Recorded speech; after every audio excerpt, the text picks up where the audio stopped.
조국 전 법무부 장관의 회고록으로 다시 한번 정치권이 술렁이고 있습니다. 내일 취임 한 달을 맞는 송영길 민주당 대표가 조국 사태와 관련해서 당의 공식 입장을 밝힐지가 큰 관심인데요. 윤석열 전 검찰총장은 최근에 국민의힘 초선, 중진 의원들과 잇따라 접촉면을 넓히고 있습니다. 윤 전 총장의 본격 등판이 멀지 않았다, 이런 관측도 나오고 있습니다. 정치권 이슈 최진 대통령 리더십 연구원장과 함께 짚어보겠습니다. 어서 오십시오. 예, 안녕하십니까. 안녕하십니까. 조국 전 장관의 책, 네. 제목은 조국의 시간입니다. 예. 오늘 발간이 됐는데 완판됐어요. 예. 많은 사람들이 사봤다는 겁니다. 예. 어떤 의미가 있을까요? 그러니까 책 제목대로 조국 시간이 온 것 같아요. 뭐 종편이라든지 뭐 신문 방송을 모두가 다 조국에 대한 관심을 갖고 있지 않습니까? 예. 오늘 주제도 거의 뭐 대부분이 지금 조국인데 그렇습니다. 확실히 자기 시간 갖게 되는데 성공을 한 것 같고, 예. 그거는 결국 그 조국에 대한 열성 지지층이 있다는 거고요. 예. 반대로 열성 반대자가 있습니다. 네. 근데 책을 사보는 사람 되게 열성 지지자도 사지만 열성 반대자도 사보기 때문에 예. 벌써 완판됐다는 거 아니십니까? 판서가? 그렇습니다. 예. 그러면 이 조국 조국 시간 전 장관이 예. 이 회고록을 썼을 때 네. 누구에게 어떤 메시지를 전달하려고 했을까요? 저는 이제 책을 쭉 이렇게 보면은 한마디로 압축하면 조국의 윤석열 죽이기로 압축할 수 있다. 윤석열 전 총장을 겨냥한 책이다. 예, 그렇습니다. 지금 한번 생각해 보십시오. 본인이 정말 민정수석을 하고 법무부 장관이 됐는데 예.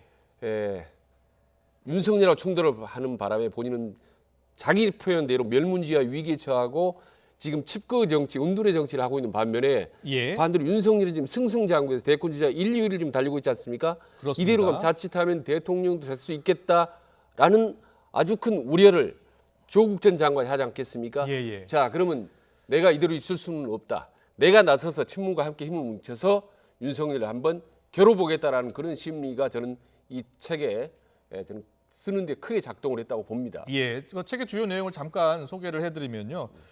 조국이 윤석열을 밀었다는 표현 자체가 잘못됐다. 네. 자신은 밀지 않았다, 이렇게 이야기하고 있습니다. 예. 일부 사실은 알려진 내용이에요. 예. 그 대부분이 사실 기존에 이제 언론에 나왔던 내용들인데요. 예. 그리고 이제 앞뒤가 좀 다르기도 하고 또 실제로 내용하고 좀 이렇게 확인이 불가한 면도 있습니다만. 검찰총장 임명에 예. 청와대 안팎에서 의견이 확연히 갈렸다는 겁니다. 예, 그러니까 분명하게 이제 조국 전 장관이 하고 싶은 말은 지금 화면에 나오는 뼛속까지 검찰주의자 아니냐, 특수부 지상주의자, 너는 정치적 야심이 있었다라는 얘기를 하기 위해서 여러 가지 이제 이 팩트들이나 사실들을 총동원한 거죠. 그런데 윤석열 총장을 임명하고 내정할 때는 예.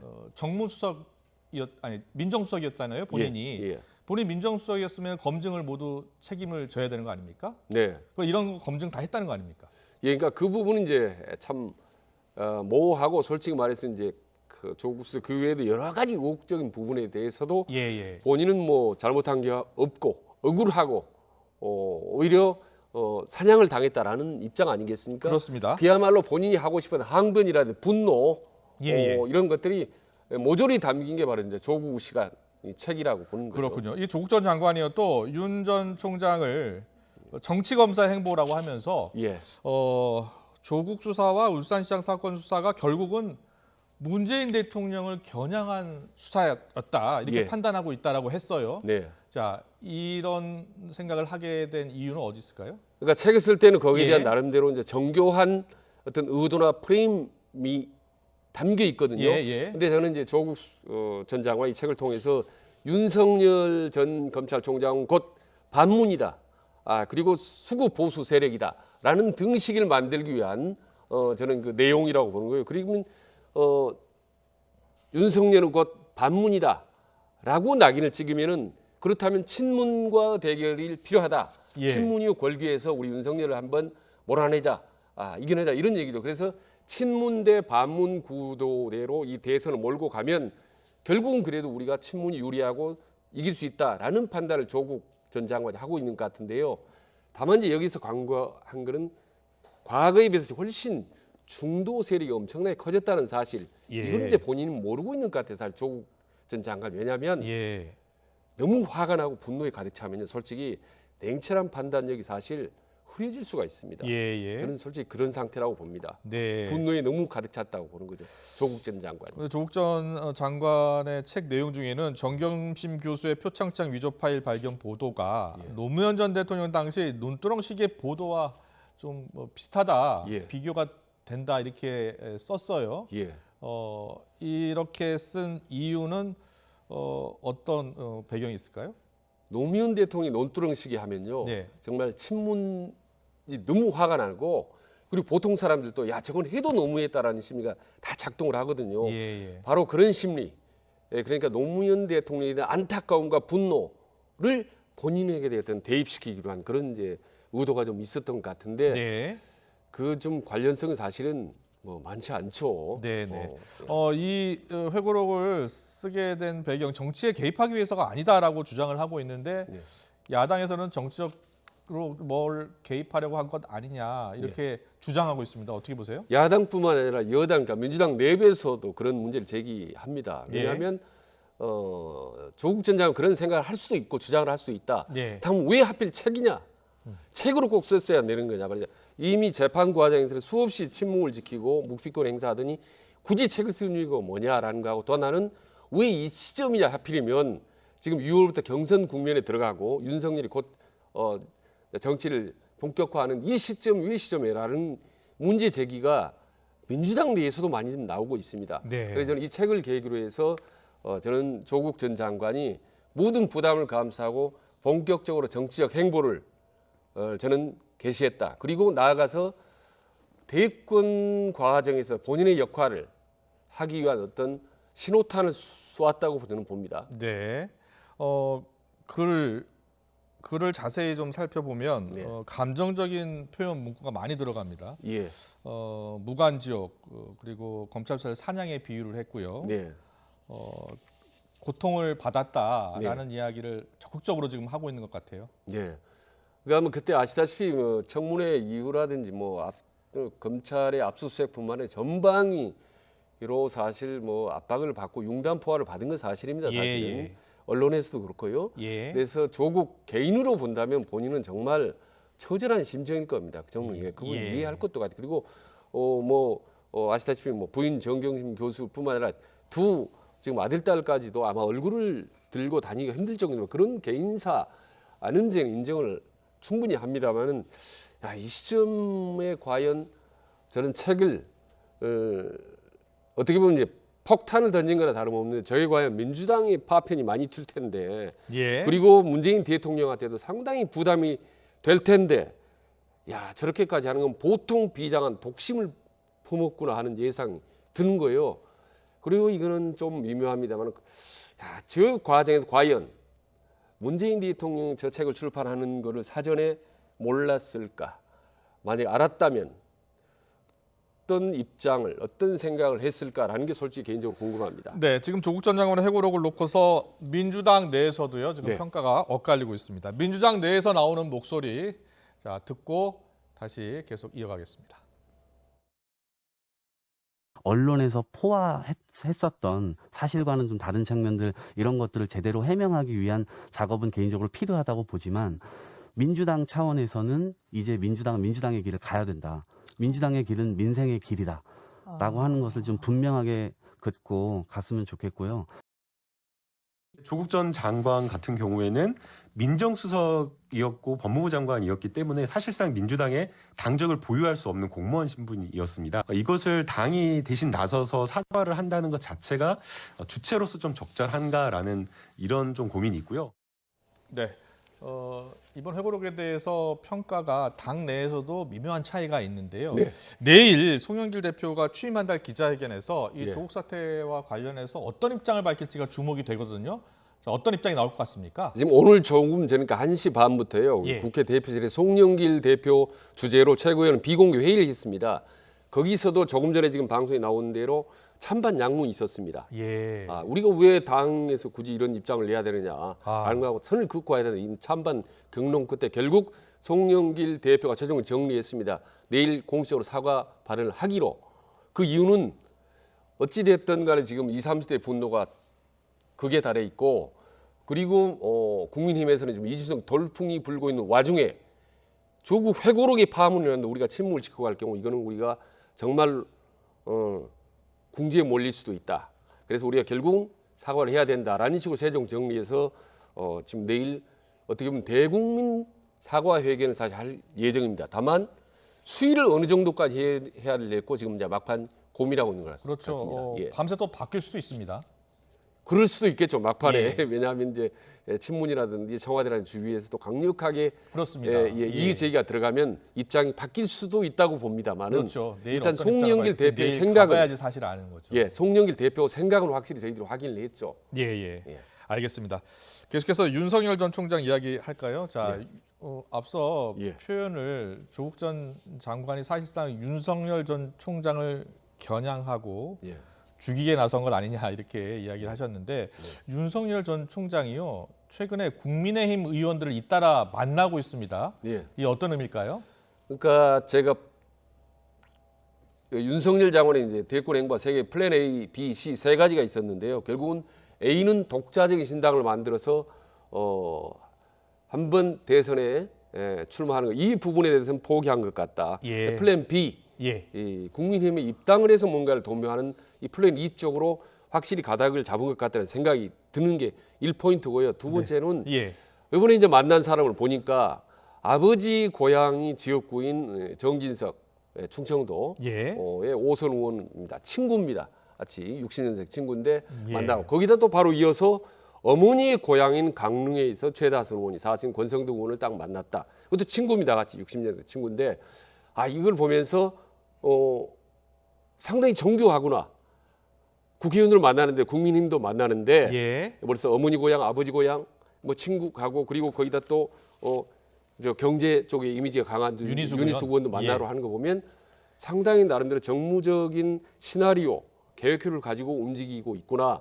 과연 누가 옆에 돕나 하는 궁금증도 들고 그렇습니다. 그래서 상당히 어떤 시나리오를 가지고 움직이는데 결국은 고민 끝에 국민의힘에 들어가는 쪽으로 가닥을 잡은 것 같다라는 것이 그렇군요. 지금 현재까지 판단입니다. 그런데 어떻게 보면 우연일 수도 있습니다만 조국 전 장관이 이제 회고록을 내놓고 그리고 본격적으로 이제 윤석열 전 총장에 대한 이야기를 하고 있는 이 시점에 윤 전 총장도 등장을 한 겁니다. 본격적으로. 왜냐하면 어제 보니까 그 식당 주인 거기 나온 일반 시민들하고 사진을 다 찍었더라고요. 사실상 공개 행보 아니겠습니까? 그렇습니다. 저는 뭐 이제 시장도 가고 사진도 찍기도 하고 그러기 때문에 사실상 밖으로 정치 대외 활동을 시작했다고 해도 무방하다고 봅니다. 그런데 윤 전 총장이 제3지대로 가지 않았을 경우에 중도층이 만약에 윤 전 총장이 국민의힘으로 갔을 경우에 중도층이 계속 지지를 할 것이냐 여기에 대해서 좀 의문을 제기하는 분들도 있어요. 이런 판단을 하니까 윤석열 쪽에서는 중도가 다시 윤석열 쪽으로 올까 말까는 고민이 되나? 잠시만요. 잠시만요. 자, 김호수 검찰총장 문재인 대통령으로부터 임명장 받고요. 지금 출근을 했습니다. 자, 현장으로 가보겠습니다. 네, 오늘 검찰총장으로서 첫 출근하셨는데요. 소감 한 말씀 부탁드리겠습니다. 다시 검사가 되었다는 점에서 관계가 무량합니다만 해야 할 일 또 국민을 생각하니 어깨가 무겁습니다. 네, 후보로 거론되실 때부터 정치적 중립성 논란이 있었는데 앞으로 어떻게 해소하실 방안이신가요? 말씀드린 것처럼 제가 검사가 되었습니다. 검사로서 법과 원칙에 따라 당연히 일해야 되는 것이고요.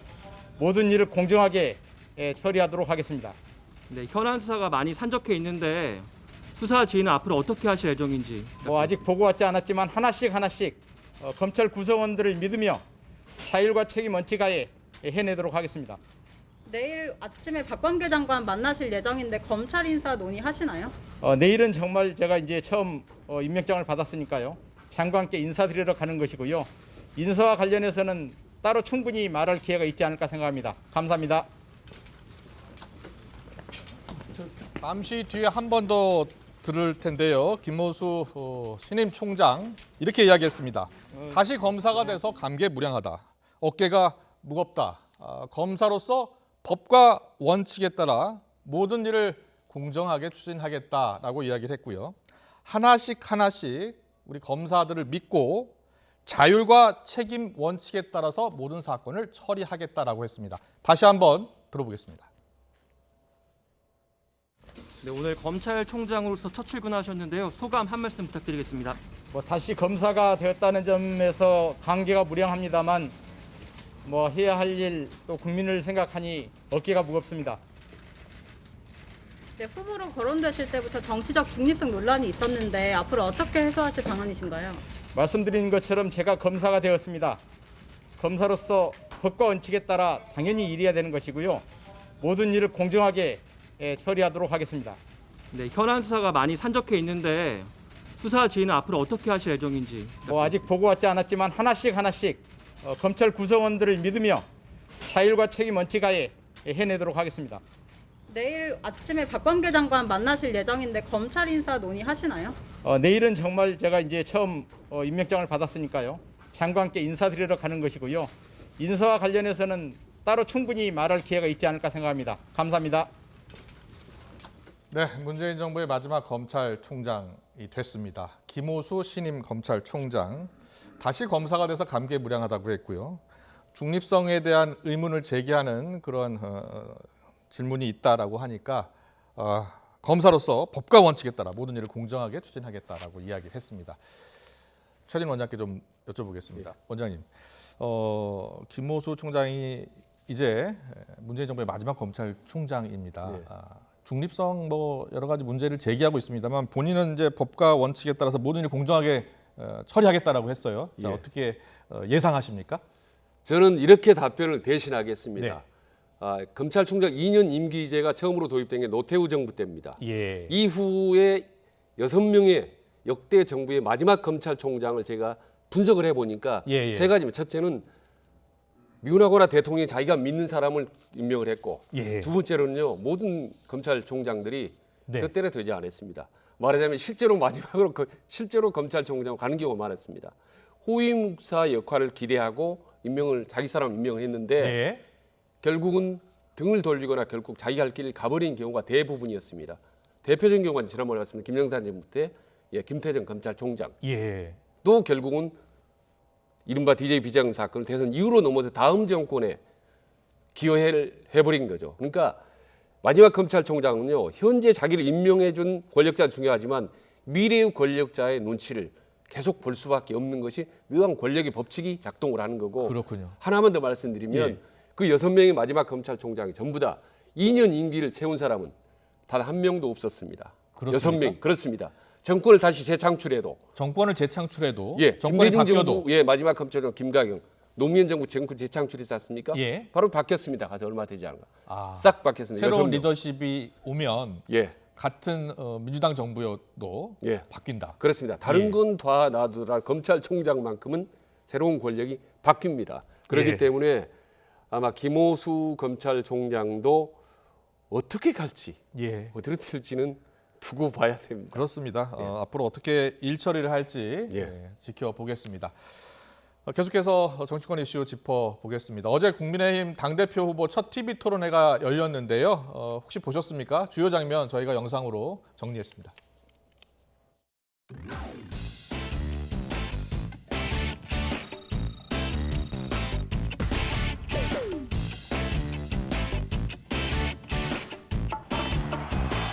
공정하게 1,250원 낸 사람이 누구나 탈 수 있는 것이고요. 정해진 시간에 섭니다. 그래서 단일화라는 정류장도 있고요.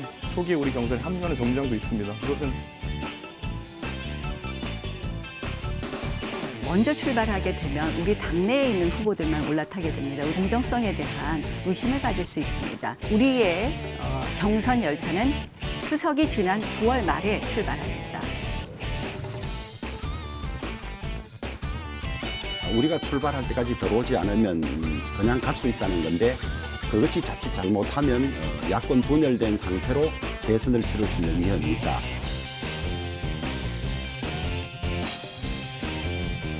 아까 우리 나경원 후보님께서는 홍준표 전 대표 이름을 빼셨는데 좀 아쉬워하실 것 같습니다.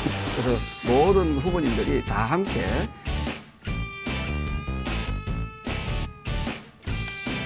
버스를 캐면 발차이냐 아니냐 이런 문제는 저는 소모적인 문제라고 보고요. 원칙을 지켜야 됩니다.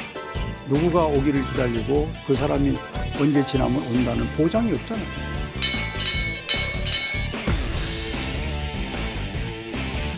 당시 릴레이 삭발은 결코 효과적이지 않았다. 투쟁으로 막아질 수 있는 것은 아니었다. 이렇게 저는 삭발하지 않았는데요. 저는 삭발하지 않았는데요. 아니, 이번에 또 나오셨어요. 그래서 에너지도 대단하지만은 이번에 꼭 나와야 될 이유가 뭐였는지. 이번 전당대회가 흘러가는 과정을 보면서 부당의 마음으로 나왔습니다. 이준석은 노무현재단의 장학금 받았습니까 안 받았습니까? 아니, 우리가 그런 무슨 뭐 테스트하는 그런 질문에 답변하고 싶지는 않아요. 굉장히 쉬운 질문이기 때문에 드렸는데 아니, 쉽더라도 질문의 여의도가 그건 예의가 아닌 것 같아요. 예, 알겠습니다. 민주당에 있었던 그 당적을 자랑스럽게 얘기할 때가 있는데 그건 좀 부끄러운 거 아닙니까? 맞는다고. 글쎄 미안하기보다는 집시지기는 100점 불타다는 표현을 쓰고 싶고요. 우리 홍 후보님도 과거에 꼬마민주당을 하지 않았습니까? 그렇습니다. 그렇습니다.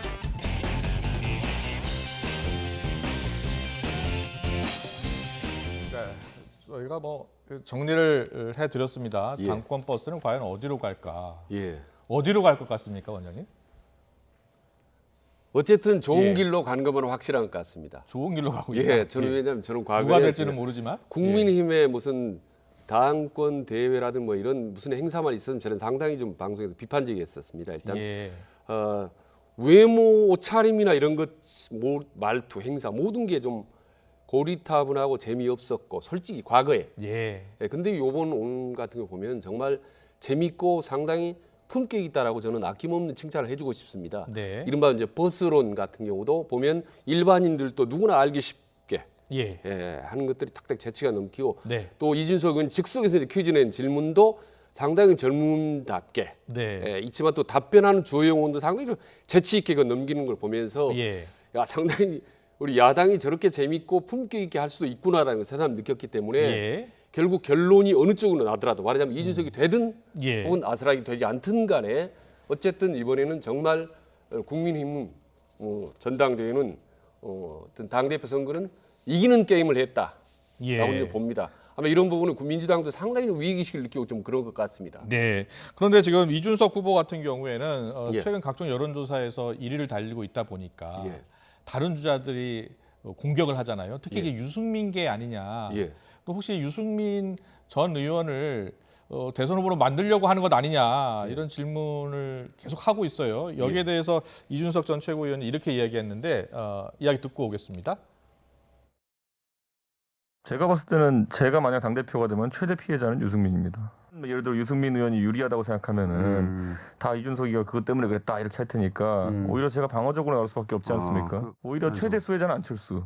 제가 안철수 대표 별로 안 좋아한다는 게 다 온 세상이 알기 때문에 조금만 불이익에 가까운 뭐 결과가 나와도 이준석이 안철수 싫어해서 그런다 이럴 거 아닙니까? 네. 자, 어떻게 들으셨어요? 유승민계 아니냐라는 질문을 계속 받고 있는데 뭐 아니란 말은 안 하고 저렇게 넘기고 있습니다. 솔직히 말씀드리면 이준석 당 대표가 된다면 유승민 상당히 유리한 건 사실이죠. 결국은 뭐 워낙 가깝고 그렇기 때문에 대권 주자로 소위 상당히 좀 가산점을 받게 유리되는 거죠. 그래서 오히려 윤석열이라든지 또 안철수라든지 합류를 하기가 조금 어려운 걸끄러운 부분이 있는 것도 사실입니다. 근데 이 판단은 결국 당원들이 합니다. 그런 부담에도 불구하고 결국 이준석 체제가 돌풍을 일으켜서 당을 새롭게 만드는 게 더 플러스가 많다라고 하면 이준석을 당 대표로 만드는 거고 이준석이 되면은 결국은 이게 유승민 되고 나머지 안철수라든지 유승민이라든지 윤석열은 못 들어오는 게 아니냐라는 부담감이 든다면 또 다른 후보를 찍는 거 아니겠습니까? 네, 생각이 좀 다른 것 같더라고요. 나경원 전 의원이나 주호영 원내대표 같은 경우에는 이준석 후보가 당대표가 된다면 윤석열 전 총장이 들어오기가 더 어려워지는 것 아니냐 이렇게 주장을 하고 있어요. 그러니까 조금 전에 제가 말씀드린 대로 이준석 당대표와 차기 대권 주자인 유승민이 가깝다면 탄탄하게 두 블록을 형성한다면 다른 후보들이 들어오더라도 경선 때 불리할 수 있으니까 망설일 수가 있는 거죠. 그렇지 않습니까? 근데 예를 들어서 이준석 지금 전 최고위원이 당대표가 되지 않고 예. 다른 중진 의원들이 당대표가 된다면 예. 또 국민의힘 이미지가 또 그대로 과거 이미지와 달라지지 않지 않습니까? 예, 그럼 그렇습니다. 또 윤석열 전 총장이 들어오기가 또 부담스러울 수도 예, 있고요. 그렇습니다. 그래서 어느 쪽이 더 나은지는 결국은 당원들이 판단할 거란 말이죠. 예, 그렇기 예. 때문에 뭐 유승민과 가깝다고 해서 그게 뭐 크게 뭐 문제될 건 없는 거고 다만 당원들이 판단하고 평가를 내리면 되는 거기 때문에 예, 예. 다만 이제 나머지 중진 의원들은 본인들이 어떻게 해서든지 이제 당 대표가 돼야 되기 때문에 어떻게 보면 이준석의 약점, 아킬레스건 부분을 집중적으로 공격하는 건 당연하고 네. 이준석 입장에서 유승민이 지원을 받을 수 있다면 그게 뭐 더 좋은 거 아니겠습니까? 예, 예. 그게 뭐 정치고 정당인데 그걸 뭐 나쁘다 좋다 할 수가 없는 거 치열하게 공방을 벌이고 최종적인 판단은 당 대표들이 당원들이 예. 당원들이 이제 하게 되는 거죠. 근데 어떻게 보세요? 윤 전 총장이 예. 지금 국민의힘 내에서 예. 누가 당대표가 되든 이제 예. 경선을 해야 될 거 아닙니까? 네. 경선 전에 뛰어들 것으로 보십니까? 아니면은 국민의힘 국민의힘 대선 주자가 결정되고 난 다음에 예를 들어서 단일화를 한다든지 어떻게 보십니까? 일단은 시간을 갖고 충분히 가지면 생각할 겁니다. 네, 서두를 필요가 없습니다. 왜냐하면 예. 이미 지지도가 지금 1위 2위를 달리고 있고 양자 대결에서는 아주 1위로 압도적인 10포인트 이상 차이로 1위로 나오는 경우도 있거든요. 경우도 있고 뭐 비슷하게 나오는 경우도 예, 있고요. 그렇습니다. 예. 그렇기 때문에 윤석열 입장에서는 지금 서두를 필요가 없는 거죠. 예. 그리고 계속 가다가 어느 타이밍에 이제 저는 이제 입당을 할 거라고 보는데 예. 다만 이제 6월 11일은 이제 의미가 없어져 곧 내일 모레 시작되는 그렇습니다. 거니까. 그리고 이제 한간에는 본인 주변에서 그런 얘기가 나왔다는 건데 본인이 예정대로 검찰총장을 했다면 임기 말이 6월 말이었기 때문에 예. 그때까지는 아주 공개적인 그런 대권 행보는 좀 자제하겠다라는 식으로 이제 얘기를 했다는 겁니다. 예. 그래서 어찌됐든 뭐 이미 대권 행보, 민생 행보는 시작했고 공식적으로 출마 선언하는 거는 이제는 뭐 6월 말 아니면 뭐 그쯤이니까 큰 의미가 없다고 그런 겁니다. 예. 언제 대권 선언하는 부분을 지금 우리가 논의하고 방송 때 이제는 더 이상 큰 의미는 없다. 시작했다 이미. 그러면 국민의힘 대선 주자들하고 함께 경선을 치를 것으로 보입니까? 아니면 따로? 저는 따로 하고 싶겠죠. 따로 하고 싶겠고 예. 당은 예. 함께 들어와서 하자는 거겠죠. 지난번에 말하자면 오세훈하고 안철수 버전 2가 되는 예. 거죠. 그 밀고 당기가 계속 될 거라고 저는 봅니다. 예. 근데 만약에 지지도가 계속 윤석열이 높다면 네. 나중에 가는 거죠. 그렇군요. 그렇죠? 그전에 알겠습니다. 조금 이제 합류하는 거고요. 예.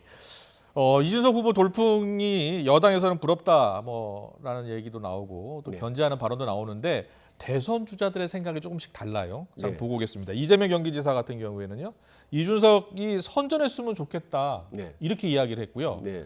야당뿐만 아니라 정치권 전체의 변화가 이루어졌으면 좋겠다. 다소 긍정적인 그런 평가를 하고 있고요. 예. 이낙연 전 대표는 관심을 갖고 주목하고 있다라고 이야기했고 정세균 전 국무총리는 공작 정치 변은 이글수록 고개를 숙여라면서 다소 비판적으로 이렇게 네. 입장을 냈습니다. 어떻게 생각하세요?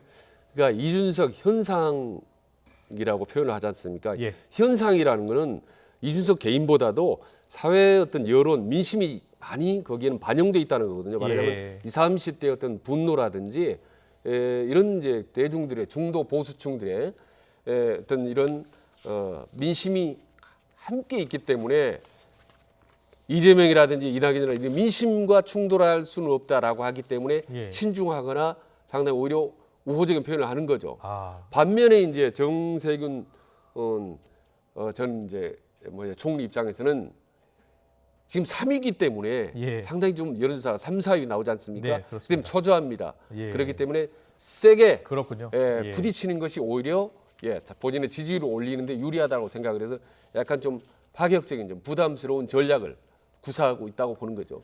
알겠습니다. 자, 오늘 정치권 이슈 여기까지 듣겠습니다. 최진 대통령 리더십 연구원장과 함께했습니다. 잘 들었습니다. 예, 고맙습니다.